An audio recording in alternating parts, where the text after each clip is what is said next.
ہمارے بزرگ تھے ساتھی فوت ہو گئے، تو ان کا بیٹا PI میں کیپٹن تھا، جہاز اڑاتا تھا. تو انہوں نے کہا بیٹا نماز پڑھ لیا کر. کہا ابا فرصت نہیں ملتی، بہت کام ہوتا. کہا اچھا چلو نماز کے وقت ایک آدمی کو دعوت دے دیا کر، 5 نمازیں ہیں، 5 دفعہ دعوت دے دیا کر. وہ کہنے لگا میں دعوت دوں؟ خود تو میں پڑھتا نہیں، دوسرے کو کیسے دعوت دوں؟ کہا بیٹا ایک تو میری مان لے، نماز کا انکار کیا ہے تو یہ تو مان لے کہ چلو کسی کو کہہ دیا کر کہ بھائی نماز پڑھا کرو. کہا چلو یہ تو آسان ہے، میں کہہ دوں گا. تو اس نے اپنے ابا کی بات مان لی، ہر نماز پہ 1-2 کو کہہ دیتا بھائی نماز پڑھا کرو. اس کے والد فوج میں جرنیل تھے، یہ کیپٹن تھا، دونوں کی ملاقات نہیں ہوئی. 6 مہینے بعد باپ بیٹا کی ملاقات ہوئی تو دیکھا تو کپتان صاحب کی داڑھی بھی اور ماتھے پہ محراب بھی. میں نے کہا بیٹا یہ کیا ہوا؟ کہا آپ نے مجھے پھنسا دیا. وہ جب میں لوگوں کو کہتا رہا تو میرے اپنے اوپر اثر ہونا شروع ہو گیا کہ میں اپنے آپ کو ملامت کرنے لگا کہ اوروں کو تو کہہ رہا ہے، خود تو پڑھتا نہیں. کہا اس نے مجھے کھڑا کیا اور میں نماز پہ آیا. پھر ایک دن شیو کرنے لگا، شیشے میں کھڑا دیکھ رہا تھا تو میں نے کہا جب اللہ کو سجدہ کر رہا ہوں تو چہرے پہ نبی کی سنت بھی ہونی چاہیے. تو میں نے سیفٹی بھی پھینک دی، میں داڑھی بھی رکھی. تو تبلیغ کا کام کرتے رہنا، ہم فرشتے نہیں بن سکتے. ایک دفعہ ایک آدمی نے میرے اوپر بڑی چڑھائی کہ تم تبلیغ والے منافق ہو، کہتے کچھ ہو کرتے کچھ ہو، تمہارے قول اور فعل میں بہت فرق ہے. بہت. جب ان کا غصہ اتر گیا تو میں نے ان سے کہا بھائی 100 نمبر تو اللہ نے بھی نہیں مانگے، آپ کیوں مانگتے ہو؟ اللہ نے کہا ہے فمن ثقلت موازینہ، جس کی نیکیاں بڑھ جائیں گی گناہ تھوڑے ہوں گے تو پاس کر دوں. تو 100 نمبر تو اللہ نے بھی نہیں کہا کہ ایک گناہ تیرے کھاتے میں نہیں ہونا چاہیے. 100/100 نمبر لے گا تو جنت دوں گا، نہیں تو ریپٹ مار کے جہنم میں ڈالوں گا. تو 100 نمبر تو اللہ بھی نہیں مانگتا. اسے پتہ ہے میرا بندہ کمزور ہے، کبھی گناہ کرے گا کبھی نیکی کرے گا. تو وہ کہتا ہے جس کے پاس 51 نیکیاں ہوئیں اور 50 گناہ ہوئے تولوں گا تو 51 جھک جائیں گے نا، 50 معاف. مثال دے رہا ہوں. ہمارے علاقے میں ایک ذمہ دار تھے، وہ ذکر بھی بہت کرتے تھے، گالیاں بھی بہت دیتے. ادھر سبحان اللہ تیرے فلانے، الحمدللہ کے ساتھ ایک پھکڑ تولتے تھے. ساری زندگی وہ ایسا ہی کرتے رہے. جب وہ فوت ہو گئے تو کسی نے ان کو دیکھا تو انہوں نے پوچھا کہ میاں صاحب آپ کے ساتھ کیا ہوا؟ آپ تو گالیاں بہت دیتے تھے.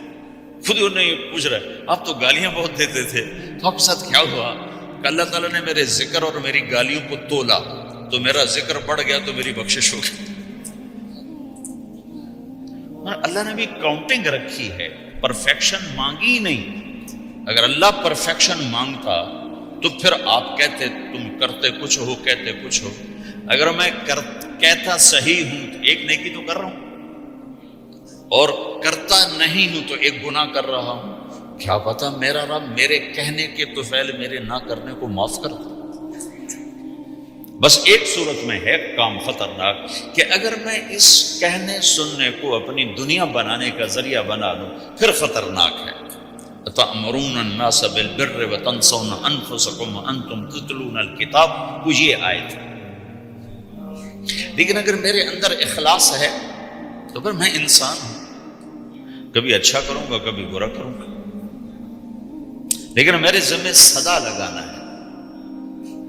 تو بھائیو اس تبلیغ کے کام کو کرتے رہنا، کرتے رہنا. اس سے ایمان بنتا ہے، ایمان سے دین وجود میں آتا ہے. دین کے 2 حصے ہیں، ایک عبادات ہے جس میں نماز سب سے اہم ہے. پھیری پہ ہو گھر پہ ہو نماز نہ چھوڑو. رمضان کے روزے ہیں، اللہ پھر رزق زیادہ دے دے، حج کرو، زکوٰۃ دو. لیکن عبادات بڑی محدود ہیں اور اس میں کثرت اللہ نے مطالبہ بھی نہیں کیا، بلکہ اللہ تعالیٰ نے اس میں اعتدال ہی کو پسند فرمایا ہے. اللہ تعالیٰ نے ہمارے نبی لمبی لمبی نمازیں پڑھتے تھے تو اللہ تعالیٰ نے روک دیا کہ ما انزلنا علیک القرآن لتشقی، میرے نبی میں نے تمہیں قرآن اس لیے نہیں دیا کہ تو لمبی لمبی نمازیں پڑھ کے تھکتا رہے، درمیانہ چل درمیانہ چل۔ اللہ کے نبی نے تبلیغ میں زیادہ زور دکھایا تو اللہ نے اس پر بھی کہا فلا تذهب نفسك عليهم حسرات، اتنا غم نہ کیا کر کے تو خود ہی ہلاک ہو جائے، مات نہیں، ایسا نہ کر۔ تو عبادات محدود ہیں اور اس میں اعتدال مطلوب ہے۔ سارا دن مصلی پہ بیٹھنا یہ اللہ نہیں دیکھنا چاہتا، اللہ یہ دیکھنا چاہتا ہے کہ تو باہر جا تاکہ میں دیکھوں کہ اب تو کیا کرتا ہے۔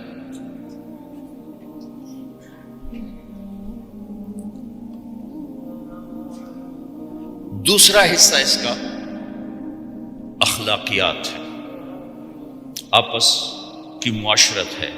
دین جو اثر انداز ہوتا ہے وہ معاشرت سے اثر انداز ہوتا ہے، عبادت سے نہیں، عبادات سے نہیں۔ عبادت تو مسجد کے اندر ہے یا مصلی پر گھر کے اندر ہے، روزہ اندر کی چیز ہے، حج بیت اللہ میں ہے، زکوٰۃ مسلمان کو دی جاتی ہے۔ تو دنیا میں دین پھیلنے کے لیے اور اپنوں کو دین کے قریب کرنے کے لیے جو سب سے بڑا عمل ہے وہ بھائیو اچھے اخلاق۔ یہ دوسرا حصہ میں آج بیان کرنا چاہتا ہوں۔ اللہ کے نبی نے فرمایا ایو اور الاسلام اوثق، مجھے بتاؤ اسلام کا سب سے مضبوط عمل کیا ہے؟ تو صحابہ نے کہا الجہاد، یا رسول اللہ جہاد۔ اسلام کا سب سے مضبوط عمل کیا ہے؟ صحابہ نے کہا جہاد۔ تو آپ نے کہا وحسن وما هو به، ہاں جہاد بہت اچھا عمل ہے لیکن سب سے بڑا عمل نہیں ہے، سب سے مضبوط عمل نہیں ہے۔ انہوں نے کہا جی الصلاۃ، نماز۔ تو آپ نے کہا ہاں وحسنۃ وما هي بها، نماز بھی بہت اچھی چیز ہے لیکن وہ نہیں جو میں پوچھ رہا ہوں، سب سے اعلیٰ، سب سے اوپر، سب سے مضبوط نہیں۔ انہوں نے کہا جی الحج، حج۔ تو آپ نے کہا حج بھی بہت اچھا عمل ہے لیکن وہ نہیں جو میں نے پوچھا ہے۔ پھر صحابہ نے کہا جی روزہ، آپ کا روزہ بھی بہت اچھا ہے لیکن وہ نہیں جو میں نے پوچھا ہے۔ تو پھر صحابہ نے کہا یا رسول اللہ پھر آپ ہی بتائیں، ہمیں تو نہیں پتہ۔ تو ہمارے نبی عبادات سے اوپر لا رہے ہیں، اپنے ساتھیوں کو عبادات پہ قائم کر دیا۔ ہر آدمی نمازی بن چکا ہے، ہر آدمی روزے دار بن چکا ہے، ہر آدمی مالدار زکوٰۃ دینے والا بن چکا ہے، اور ہر آدمی حج کا جذبہ پیدا کر چکا ہے۔ اب آپ ان کو اخلاق پہ لانا چاہتے ہیں، چونکہ اسلام کی تکمیل اخلاق سے ہے۔ اسلام کو تشبیہ دی گئی ہے گھر کے ساتھ، بنی الاسلام علی خمس، تو بنیا کا لفظ عمارت پر بولا جاتا ہے۔ تو اسلام کی بنیاد میں ہے کلمہ، نماز، روزہ، حج، زکوٰۃ۔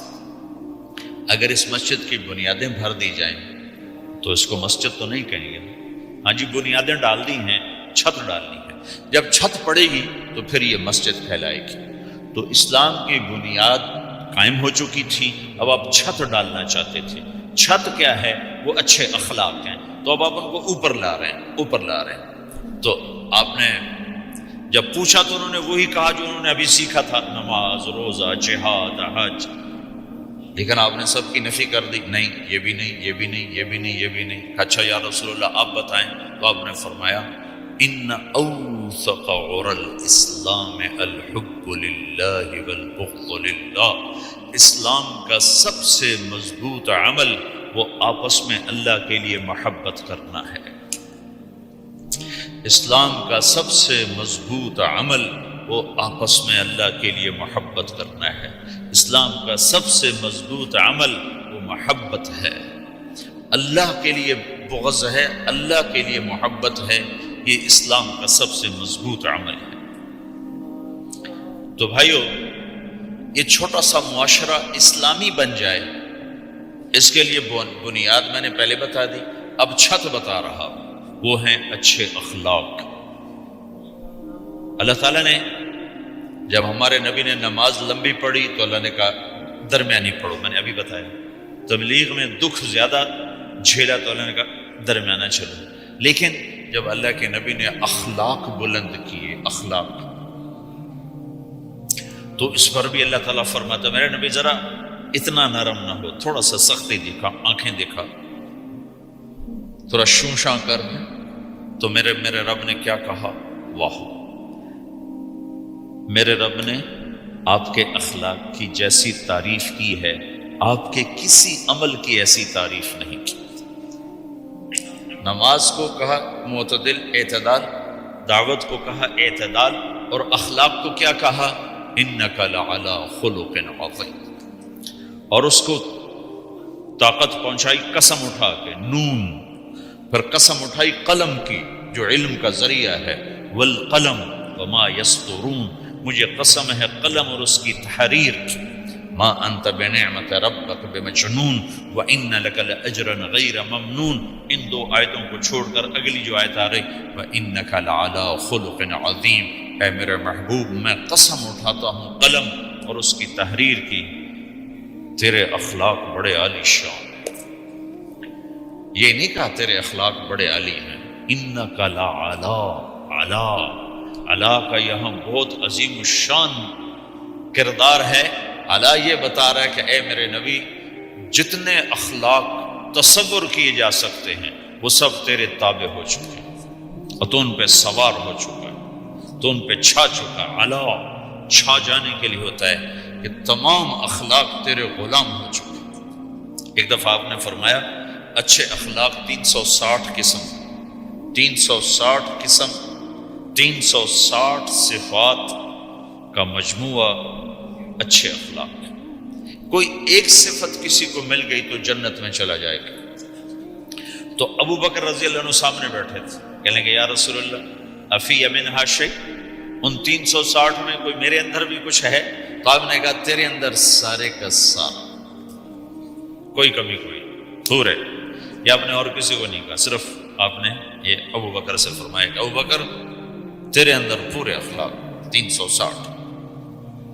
تو بھائیو، آپس کی محبت اور اچھے اخلاق یہ اسلام کا سب سے چوٹی کا سبق ہے، سب سے اعلیٰ درجے کا سبق ہے۔ اب ایک حدیث میں جو حدیث جبریل کہلاتی ہے، وہ انسانی شکل میں آ کر پوچھتے ہیں یا رسول اللہ اسلام کیا ہے؟ تو آپ کہتے ہیں کلمہ، نماز، روزہ، حج، زکوٰۃ، یہ اسلام۔ یہی سوال اب آخری حج کا موقع آ چکا ہے، اب اسلام 9 سال آگے، 10 سال آگے جا چکا ہے اور اس کی شکل مکمل ہو چکی ہے۔ تو عمر بن عبسہ رضی اللہ تعالیٰ عنہ یہ آخری حج کے موقع پر آپ سے ملتے ہیں اور آ کر یا آپ سے پوچھتے ہیں یا رسول اللہ مل اسلام؟ سوال ایک ہے، مل اسلام؟ شروع میں مدینے کے داخلے کے شروع میں جبریل انسانی شکل میں آتے ہیں اور کہتے ہیں مل اسلام، اسلام کیا ہے؟ تو آپ کہتے ہیں کلمہ، نماز، روزہ، حج، زکوٰۃ۔ اب یہی سوال 10 سال کے بعد یا 9 سال کے بعد عمر بن عبسہ کہتے ہیں یا رسول اللہ مل اسلام، اسلام کیا ہے؟ تو اب جواب سنو، آپ نے فرمایا اطعام الطعام و طیب الکلام، میٹھا بول بولنا اور کھانا کھلانا۔ کسی سے میٹھا بول بولنا کتنا عظیم ہے میرے نبی کی، میرے اللہ کی بارگاہ میں، کہ آپ نے فرمایا ابتسامک فی وجہ اخیک صدقہ، تو اگر کسی مسلمان کو ہنس کے مل لے تو یہ بھی تیرے لیے صدقے کا ثواب، صدقہ لکھا جائے گا۔ جبریل کہتے ہیں یا رسول اللہ مل ایمان، ایمان کیا ہے؟ تو آپ فرماتے ہیں اللہ کو ماننا، فرشتوں کو ماننا، نبیوں کو ماننا، کتابوں کو ماننا، تقدیر کو ماننا، موت کے بعد کی زندگی کا اقرار کرنا، ان تؤمن باللہ وملائکتہ وکتبہ ورسلہ وبالبعث بعد الموت، یہ ہے ابتدائی جواب۔ اب یہی سوال عمر بن عبسہ کرتے ہیں 9 سال کے بعد، یا رسول اللہ مل ایمان، ایمان کیا ہے؟ تو آپ نے فرمایا الصبر والسماحہ، صبر کرنا، معاف کرنا۔ سوال ایک ہے، جواب 2 ہیں، کیوں کہ جگہ اور نوعیت بدل چکی ہے۔ ابتدائے اسلام ہے تو عبادات بتائی جا رہی ہیں، انتہائی اسلام ہے تو اخلاق بتائے جا رہے ہیں کہ اے عمر، ایمان کیا ہے؟ صبر کرنا، معاف کرنا، صبر کرنا، معاف کرنا۔ تو بھائیو، جو ہمارا معاشرہ بنے گا اسلامی، گھر میں باہر، وہ بنے گا اچھے اخلاق سے۔